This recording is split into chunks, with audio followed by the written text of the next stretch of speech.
Assalamualaikum warahmatullahi wabarakatuh. Kembali lagi di video saya. Untuk video saya kali ini, saya mau membahas dan mengupas dan menguji satu alat, yaitu power monitor. Power monitor ini saya beli online dan harganya cukup terjangkau.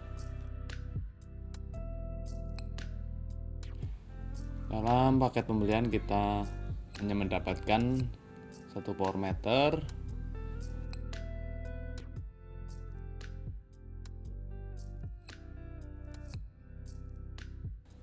dan ada manualnya ya, ada kertas manualnya. Ini ada 2 bahasa.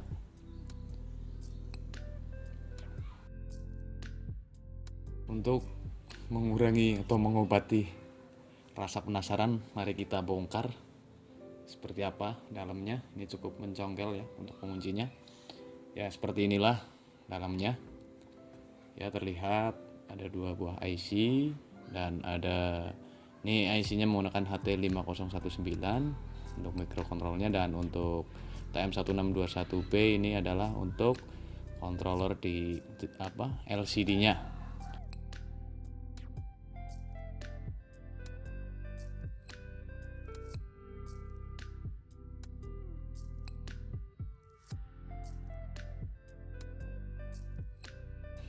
Dan ada 2 resistor untuk ersan di sisi negatifnya atau netralnya. Oke, langsung saja kita rangkai. Ini saya menggunakan 3 kabel seperti ini. Ada 4 sebenarnya, yang 1 itu digabung ya untuk bagian line-nya seperti gambar di sini. Itu line, ada netral dan output. Dan ini untuk line, kita koneksikan ke nomor 4 sebagai input line. Lanjut untuk output itu ke kaki atau terminal nomor 1, sorry ya. Lanjut untuk netral, hubungkan ke nomor 3. Nah, seperti gambar ini untuk rangkaian saya. Langsung saja kita coba. Oke, menyala. Oke, tegangan langsung muncul ya di 201 volt ini. Ini karena listrik rumah saya memang drop. Ini adalah tombol untuk backlight, dan ketika ditahan selama 3 detik ini akan masuk ke settingan untuk pembatas dayanya ya. Lanjut untuk pengujian, kita menggunakan tang ampere untuk membandingkan, dan avometer ya untuk membandingkan tegangannya. Ini untuk tegangan ada selisih antara power meter dan avometer saya ini.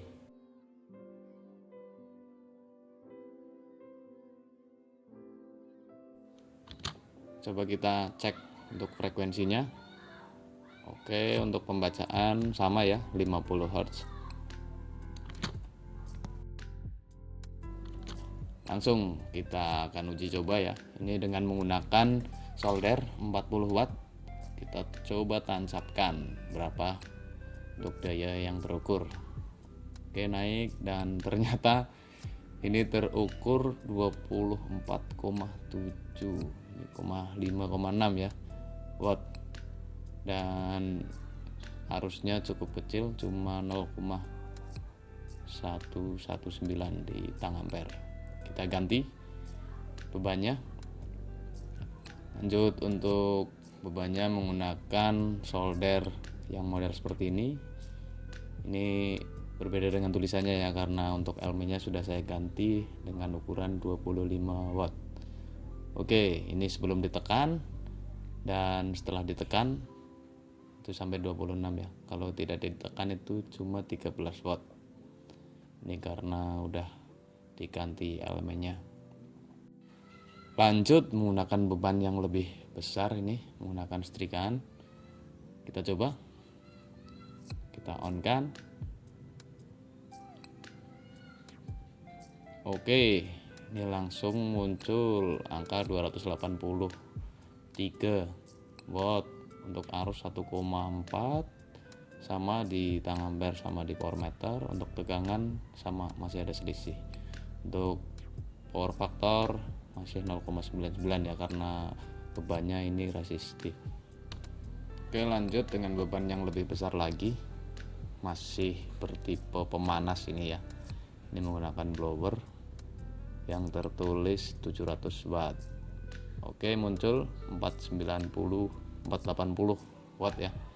Untuk arus 2,5 ampere. Untuk cosp-nya sama. Oh, ini selektornya belum dinaikkan ke 20 ampere. Ini udah terbaca 2,51 sama. Untuk tegangan masih selisih.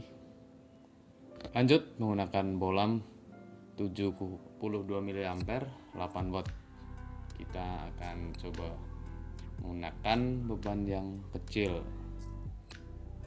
Kita nyalakan. Oke, terukur 7,5 watt. Untuk arus 0,06. Ini tidak terbaca ya, hampir tidak terbaca. Kita pindah selektornya, ini 54 mA. Lanjut lagi ke beban yang lebih kecil lagi, ini 35 mA LED 4 watt. Kita nyalakan. Oke, muncul 3 watt. Ini 0,03 di tang ampere 24 mA. Untuk tegangan selisihnya lumayan. Oke, lanjut dengan menggunakan lampu pijar 100 watt ini. Kita nyalakan. Oke, terukur 84,2 watt. Untuk arus 0,41 atau 400 mA ya. Sama untuk di tang ampere sama di power meternya. Lanjut menggunakan beban induktif, ini 135 watt. Kita coba dengan putaran terendah dulu. Kita naikkan perlahan. Ini tanpa beban ya, jadi kemungkinan untuk dayanya pasti di bawah yang tertera di bodinya. Terus sampai maksimal. Oke, untuk arus sama di tang ampere dan di power meternya. Oke, cuma 60 sekian aja tadi. Lanjut menggunakan charger handphone, kita masukkan. Oke, terukur sampai 9,5 watt ya. Ini 0,07 atau 72 mA ini. Lanjut untuk settingan, ini untuk fungsi tombol, tekan sekali mati dan tekan sekali lagi nyala. Untuk ditahan itu masuk ke settingan untuk batas dayanya ini. Untuk ditekan-tekan sini sampai 9 digit ya.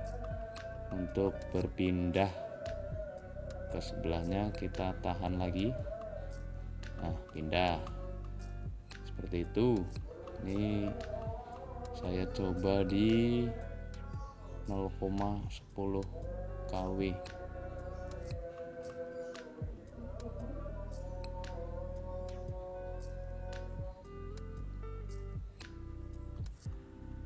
Setelah selesai penyetingan, biarkan ya itu selama 5 detik kurang lebih. Dia akan menyimpan untuk settingan tadi. Dan kita coba ya menggunakan arus yang lebih besar atau daya yang lebih besar. Kita coba menggunakan daya yang besar, apakah akan berfungsi dan bagaimana untuk fungsinya. Oke, ternyata ketika melewati batas settingan, untuk tampilan dayanya itu akan kedip-kedip.